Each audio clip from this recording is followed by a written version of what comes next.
The town of Irmo is known for its delicious dining, community parks, and the famous Okra Strut Festival held in the fall. Irmo was also recognized by Money Magazine as one of the safest cities in South Carolina and is the 12th most affordable place to live in the country. Irmo was incorporated in 1890, and by the early 1970s, it was a sleepy little town of 500 people. Since then, it has grown to have more than 11,000 residents today. Despite its size, this little town has many great amenities, and I'll cover some of those in this video. To be fair, I'll also mention some of the Irmo's downsides too, so let's dive into it right now. My first pro is convenient location. Irmo is conveniently located just 20 minutes northwest of downtown Columbia. Many people who work in Columbia choose to make their home in Irmo because Irmo has a short commute to the city for work or for all the places and events that downtown Columbia has to offer. Besides being near Columbia, Irmo is located right along the eastern end of beautiful Lake Murray,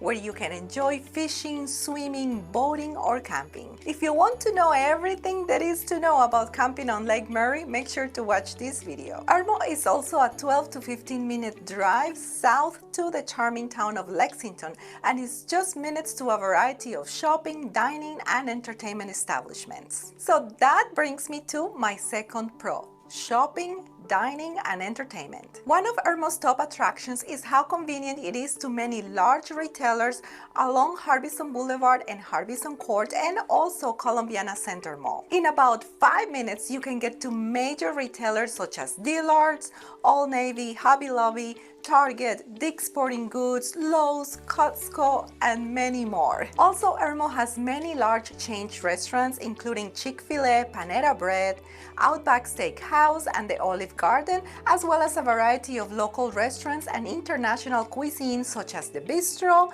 and which creates fun twists on classic American fusion food, and also Sun Ming restaurant with authentic Chinese cuisine. And there are many Mexican food options like El Jimador and San Jose. Also coming soon to the Irmo area are 2 Korean barbecue and hot pot restaurants. Besides all the great dining options, Irmo offers many entertainment venues for all ages, and you'll never be at a loss for things to do. Irmo has 2 bowling alleys, 3 movie theaters close by, and is convenient to arcades and fun parks like Dave & Buster's, Frankie's Fun Park, Play Live Nation, and Chuck E. Cheese. You can also find Flight Adventure Park in Irmo, which will keep the kids having a blast on bounce houses, trampolines, obstacle courses, an arcade, and indoor ice skating. My next pro is outdoor recreation. Irmo has many great options for indoor entertainment, but if you like to be in the outdoors, this town offers some fabulous options for that too. In fact, Irmo is a great place for outdoor enthusiasts because besides being near Lake Murray, it is also convenient to Saluda Shoals Park and the Harbison State Forest. Located along the banks of the beautiful Saluda River, Saluda Shoals Park spans 480 acres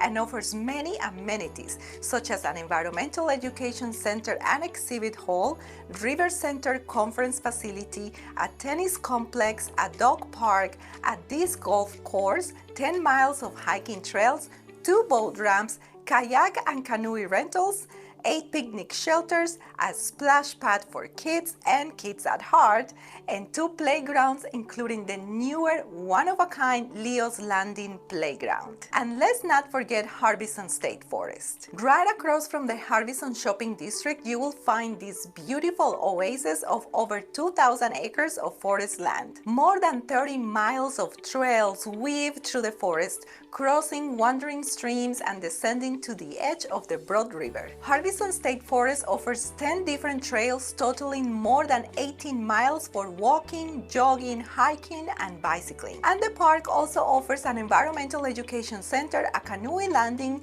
and geocaching for its guests. Besides these parks, the city of Irmo provides beautiful community parks like Irmo Town Park, Seven Oaks Park, and Irmo Community Park, where the Irmo Okra Strut Festival is held each year. The schools is another pro. Another great thing about the Irmo community is its schools. Irmo is home to one of the top public school districts in the state, Lexington-Richland District 5, which has been ranked by niche.com as the second best school district in South Carolina. The district has an overall excellent grade of A and is ranked number 3 in the state for having the best teachers and is the number 1 best school district in the greater Columbia area. The district has a total of 16,780 students with 13 elementary schools, 3 middle schools, and 4 high schools. Many of the district schools have excellent A grades according to niche.com and greatschools.org. For more information on Lexington-Richland District 5 and its schools, check out this video. Irmo has many strong points, so it is no wonder the residents love living there.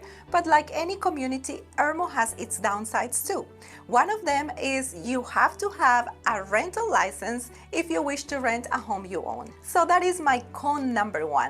The rental license. This is what the ordinance reads. No owner shall operate any residential rental unit unless that owner holds a current rental license issued by the town of Irmo for the residential rental unit named therein. Licenses are not transferable from any owner to another, and the license year shall begin on January 1st and ends on December 31st. The fee is $250 a year. If you decide to rent your Irmo real estate without a license, you can be charged with a misdemeanor, fined up to $1,000, and or imprisonment for up to 30 days. As I mentioned, the fee is $250 a year and you have until April 15 to pay it. If you miss the deadline, you will be assessed a late fee of $500. Irmo is a wonderful place to live, but this rental license is really not one of my favorite things. So if you want to live in Irmo, make sure that it is your primary home. But if you want to own rental property, keep in mind that you will have to add this to your costs. My second con is the traffic congestion. The town of Irmo is just under 7 square miles, so area-wise it's not big at all. Because the town has so many businesses, homes, and schools in a small area, this contributes to traffic. Traffic can get congested along Harbison Boulevard, especially because of all the restaurants and retailers there. Typically though, Harbison Boulevard only gets congested on the weekends and before holidays when many shoppers come from outside of the town. Traffic can also get backed up along Interstate 26 and Lake Murray Boulevard in Irmo. If you can, you might want to avoid driving along Lake Murray Boulevard during peak rush hours when it gets congested, especially from 3:30 to 6:30 p.m. on weekdays. My next con is the railroad tracks. So traffic can be delayed in Irmo due to trains coming through on the railroad. Irmo has a few railroad crossings on busy roadways with trains going through on occasion, so you may get stuck behind a train and have to wait longer to get to your destination. Another setback because of the railroad is the noise from the trains. Especially if you live closer to the railroad crossings or are just driving by, it can be quite noisy when trains travel through. And my last con is heat, humidity, and bugs. One last disadvantage to living in Irmo is the summer heat and humidity, and with that comes bugs. Summer temperatures can get really high, up to the 90s, and add to that the humidity levels, which can reach into the 80s, leaving you with even higher heat indexes and hot, muggy weather. With that hot, muggy weather and all of the foliage, rivers, and the lake in the Irmo area, you are bound to have lots of bugs. So you may want to stock up on bug repellent and citronella for the mid to late summertime. But by mid-October, the bugs are gone and fall is one of the most pleasant and beautiful seasons in Irmo. So although Irmo has its downsides, I believe the pros of this small town that has it all outweigh the cons, and Irmo residents really do enjoy a higher quality of life. Now, I believe this especially if you own real estate and use it as your primary residence. But if you are planning to rent your real estate, then to me, that's a big con. But hey, you have to make your own choice. If you want to know what are the cities near Columbia or the most sought after towns, make sure to watch this video. Thank you for watching. Give me a thumbs up if you like this video, and I'll see you next week.